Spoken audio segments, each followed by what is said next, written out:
Jersey Pulse and the Serrano Show. Today we had a chance to visit Mayor Jeffery Jones at his campaign headquarters opening in the city of Paterson. Mayor Jeffery Jones is running for re-election. This is his second term. He sent a clear message and a warning to his opponents, and he also had a lot to say concerning his election and his accomplishments. Also at the mayor's event was the Arab community, Hispanic community, and a lot of different people you would not expect, including the Bangladeshi community. Here's a portion of the mayor's speech. We know what we love to. We know what we can do. We can't go back to what we had. We know what we have.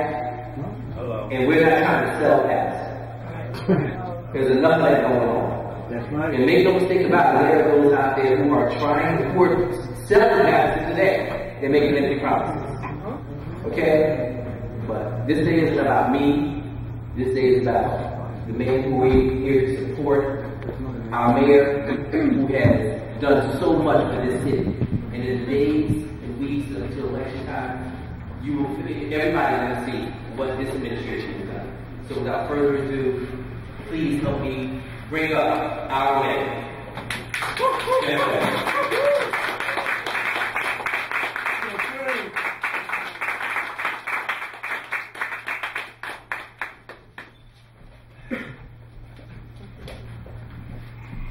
In 1996, when I first said that I wanted to make a difference, there were two of us who listened.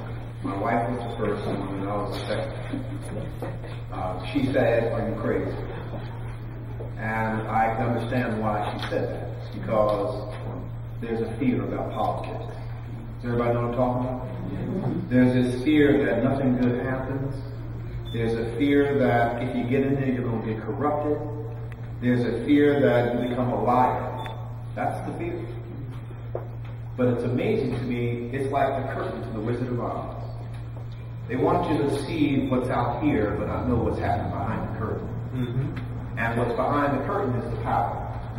Matter of fact, we all represent what's behind the curtain. Mm-hmm. So I asked her not to go about the one side, which is to talk about what the pundits are saying. I like to say they're haters. So what does a hater do best? Hate. And I don't take anything from a hater. That's what you want to do? Go right ahead. Let me also say to you that this is a campaign headquarters kickoff. I understand that. There's a difference. This is not the campaign. This is the headquarters kickoff. All right? And I want you to make sure you get a chance to see what we've done and where we're going and how we've conquered the space to get it done. That's what it's about. Now we're on Memorial Drive and we annexed Market Street right next to the train station and right down the block from City Hall. And the purpose is to say we know where we're going. We picked a location that is primed to be able to access everybody. And just so we know, we have the Reverend South Korean, who is here and probably very tired. And that's all right. He's been working hard for the campaign. He's been working hard for the campaign. We've got Mr. Arturo Cavallo, who will speak. We've got Islam and many of the Bangladesh community that we have, our supporters and friends, and we're happy to see them here. We have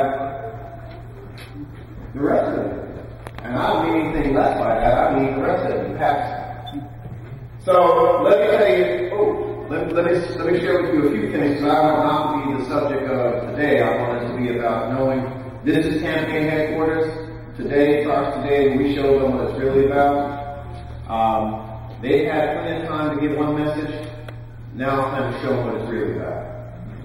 So, yesterday, if you didn't know, let me tell you, Mitsubishi was here yesterday. Mitsubishi Electric. Mitsubishi Electric was here yesterday for one purpose. They want to do business with the city. Just like they did in LA. And we now have to close the deal. But the deal's on the table. Yesterday, Barry Johnson for the Obama White House administration was here. And he brought a message from the White House. And it'll be on Channel 77 and everywhere else for everybody to see that Paterson has turned the corner and has made the right decisions through this person and with your support to put this city on its rightful place. So, and I see some of our Turkish friends and our Arabic friends are coming in. So the beauty is we are multinational, just like the city. We're not leaving anybody behind. And we're not going to act like something we're not. Now, my mom is here. I want to give my mom a shout out. I need to say this about my mom.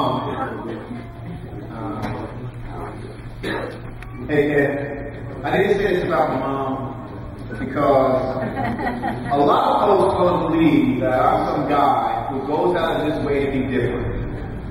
That's what they want to believe. I just go out of my way, that I go out of my way just to be different for the sake of being different. Well, let me also acknowledge my pastor and my pastor, Reverend Dr. and blessed right. Now, between the two folks I make no mistake, my feet are brown with the spirituality, my feet are brown with the people, and my feet are brown with knowing who I am. So, my mom comes up by way of Phoenix City, Alabama, by way of a struggle, a real struggle, no different than Paterson, New Jersey, we know right now. That was the struggle that I learned from. So I'm not caught up, I'm not forgotten, I've not gotten to my head, and I sure don't lie about the truth. Now, I'm not going to say who said this, but someone has told me many times, and I appreciate it. You're not a politician, Jeff. Says it with great confidence and great conviction. Jeffery Jones is not a politician. And I'm going to tell you, absolutely, I am not a politician. I pride myself on being a public servant.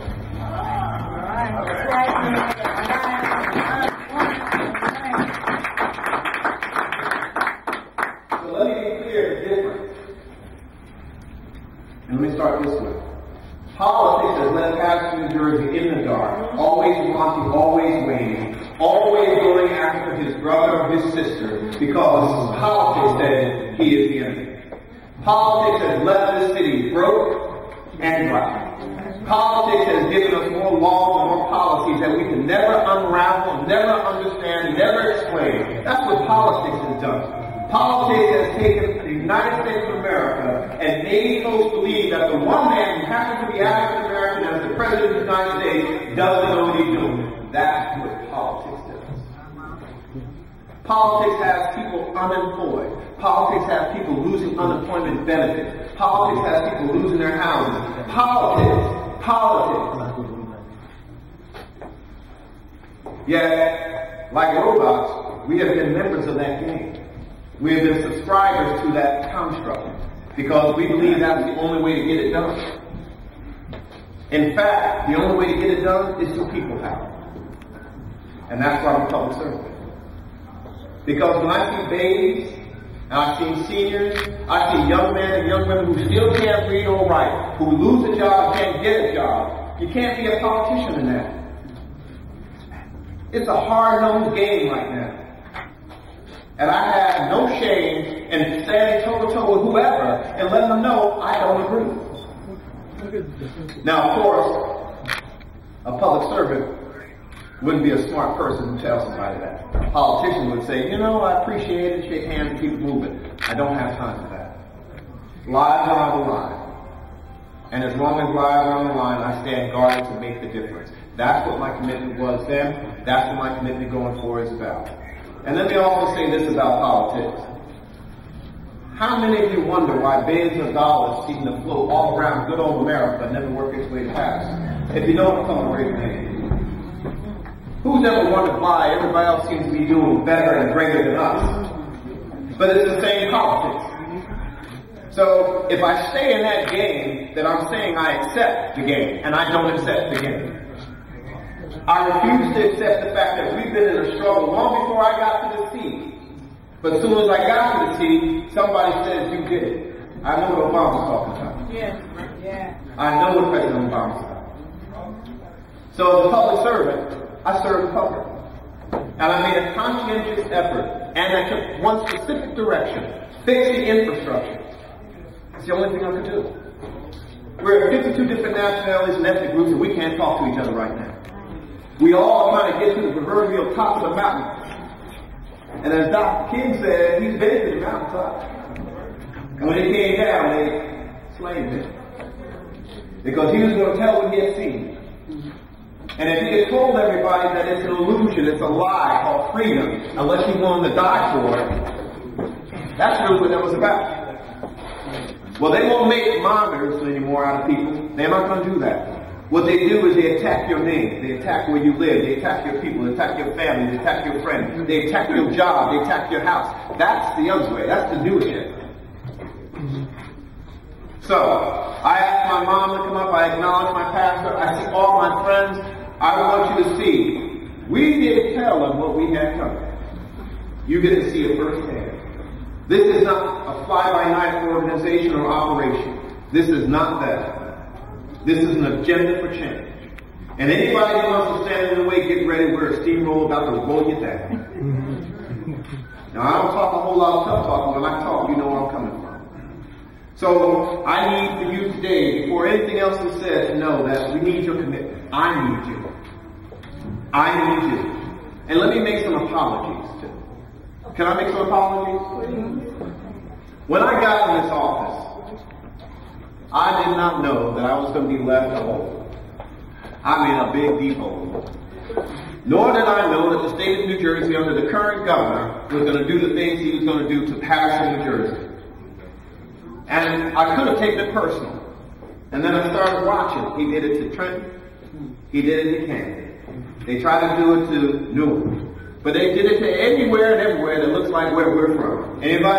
Amen. Amen. All right. So the battlefield that we've been on has not been one so unique to this place.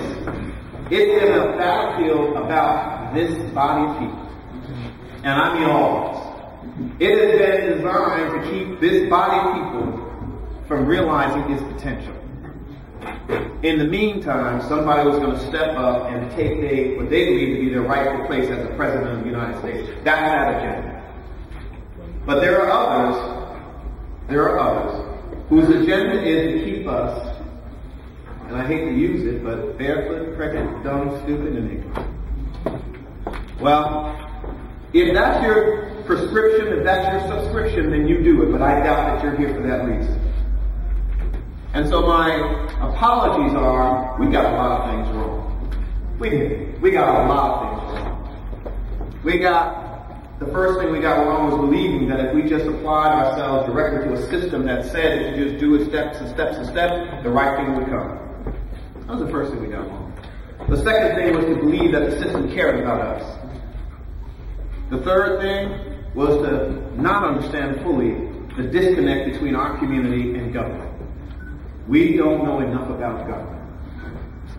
Government has been so far out of reach for us that we really don't know how to make it work for us until now. So as Mr. Lowe was alluding to, all of a sudden, 12 years of failure as they're trying to include in their conversation on question who they're talking about. I've only been here for 4. And before I did, I got a track record to prove what we did. I got a track record to prove that we took a $78 million budget deficit and we turned it into a $500,000 positive cash flow. Now,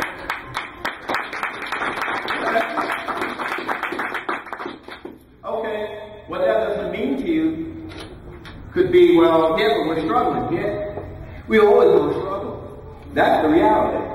There's always going to be a struggle when they call Black America, urban America, minority America a problem.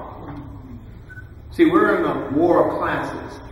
We're in a war of social economics. Matter of fact, my good friend, we came up with a new term, polyethics. I like that. I wish I could coin it, but polyethics. I see heads now. It makes sense, right? It makes sense. See, that's how deep we are in terms of trying to understand how the change is. So, my last apology would be this. There was a point in time I should have told you I needed help. There was definitely a moment when I should have said to you, I need help. But I also am foolish. I'm foolish about understanding that sometimes we don't know how to say, do you need help? And so I decided I was going to carry the weight on my shoulders. Never happened again. Good.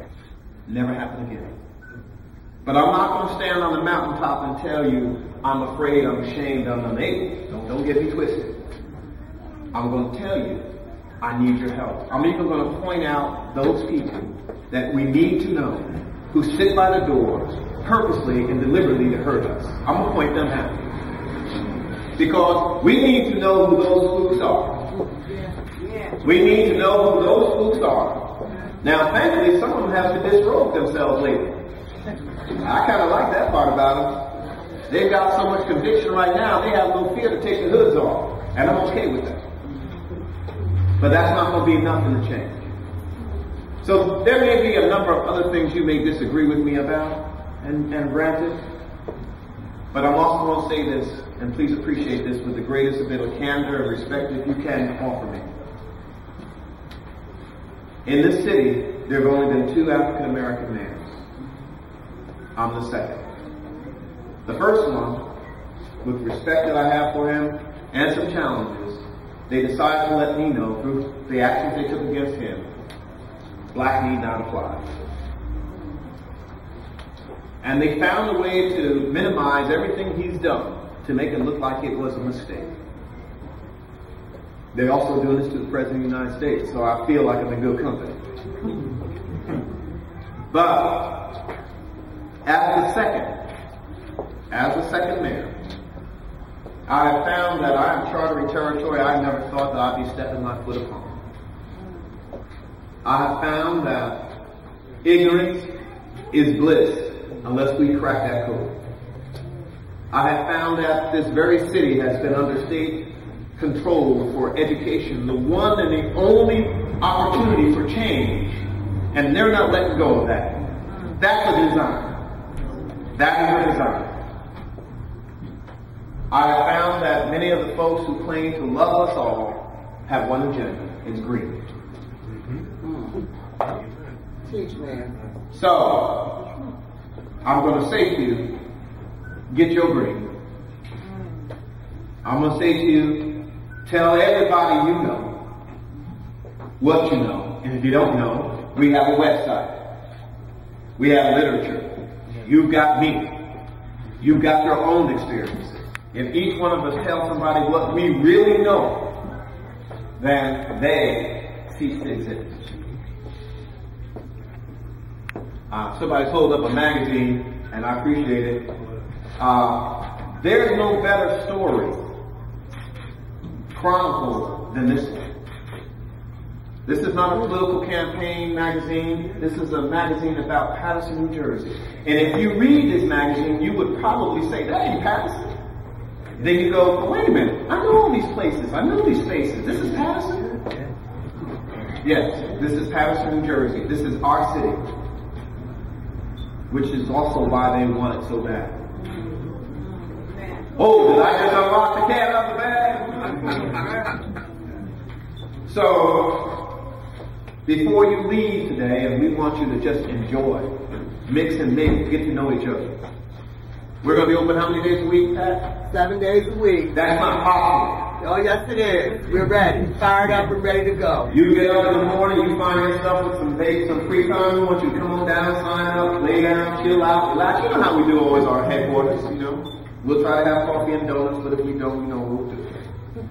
We want you to know your neighborhood, and we want you to work from your neighborhoods. I don't want you going way across town.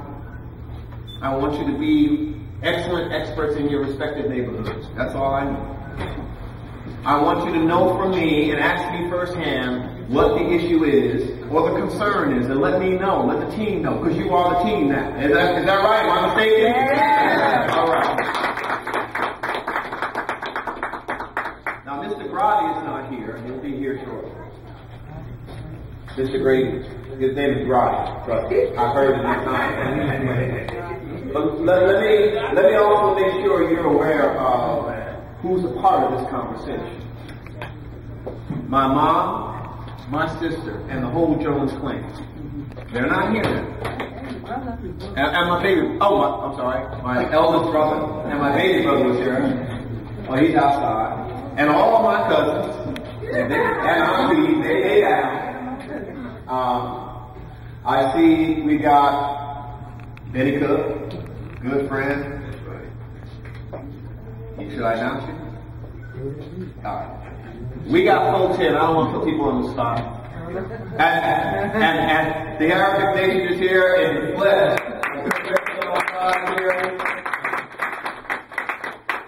But if you didn't know any better, you would see, reading and watching the press, or some aspects of it, that this is a lopsided condition, if you didn't know any better.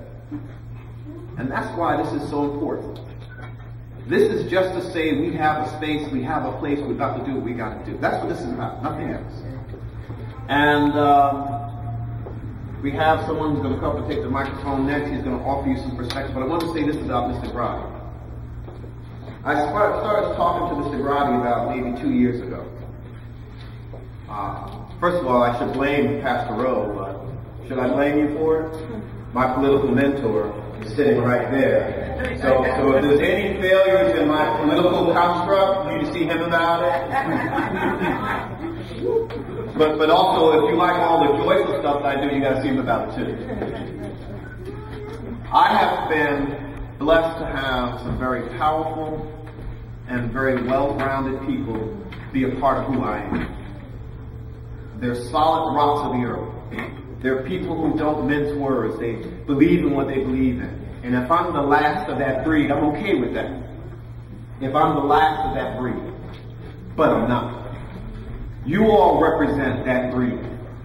We are a special body of people who just don't mince our words. And it's not always the nicest thing. We tell you we don't feel good today. Okay, get over it.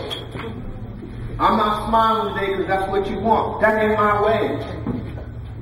But if you cross me, it's going to be a problem. That is our way. So I see Mr. Grady just came in with his debonair self. And he came in right on cue. 18 months ago, I went to his restaurant on 10th Avenue. I'm almost done. 18 months ago, I went to his restaurant on 10th Avenue, and he kind of gave me the once over, like, who is this guy? You need to know how we got here, because he's leading the jail. He's leading the auction. By the way, what was interesting, I was gravitating to him because he reminds me of my grandfather. And that's probably a bad mixture. But he's also one of the longest standing business people in the city of Paterson. And he ran for elected office. He was the first African American to buy a house in the east side section of Paterson. Everybody see where I'm going with this story? This struggle is not about, this battle, this campaign, it's not about Jeff Jones defending a seat. This is about let's take it to the next level. Let's not get this thing twisted. And so when I met him and we talked, I didn't realize he was interviewing me. He was checking me out to see if I had character, if I was a noble man, if I had integrity, or if I was just some guy. And so ultimately I had to ask him the question, would you work with me? And he didn't answer me right away. He didn't answer me. Matter of fact, he blessed me out a couple days ago. And that's what he's supposed to do. He's supposed to make sure that I know that I'm a candidate now. I am no longer just a mayor, I'm both. And I'm working both of those. But I need you to know, behind me, on the side of me, in front of me, and around me, are the very best that God could deliver to somebody for change. Okay? So, I'm finished. I want us to just mix and mingle. I see a few more folks keep coming in. We know they're going to be coming in and out all day. That's what we want. We don't want headquarters that people sit down and look around, look like they're doing something. I know you work. But you need to be comfortable with our setting, our space, know where it's at, feel comfortable any day, every day to come here. We have our, what do we call those things? War room. So we're ready for war. The war room is upstairs where some of the technology is. There'll be more stations here. We've got the meeting space. We ain't giving our money away. We have a meeting space and facility to do some of our own functions we want to do here. All things will happen from here. All things will happen from here. If you're not on Facebook or you are on Facebook, we want you to link up. We want you to do all that stuff. We want you to sign up. We want you to let people know we ain't playing. If you know someplace we need to go, let us know. I don't want to miss Pat Chalmers. Let me tell you, Pat's a rough lady. Fantastic person. Fantastic person.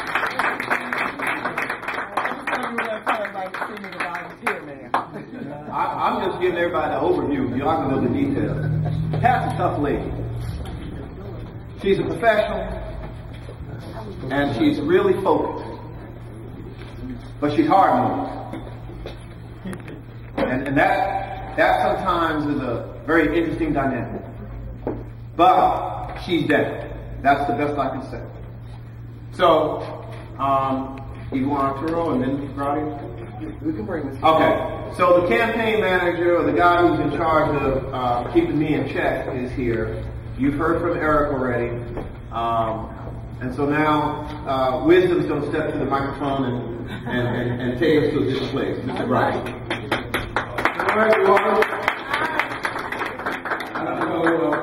And that's all the time that we have for today. Thanks for watching, and bye for now.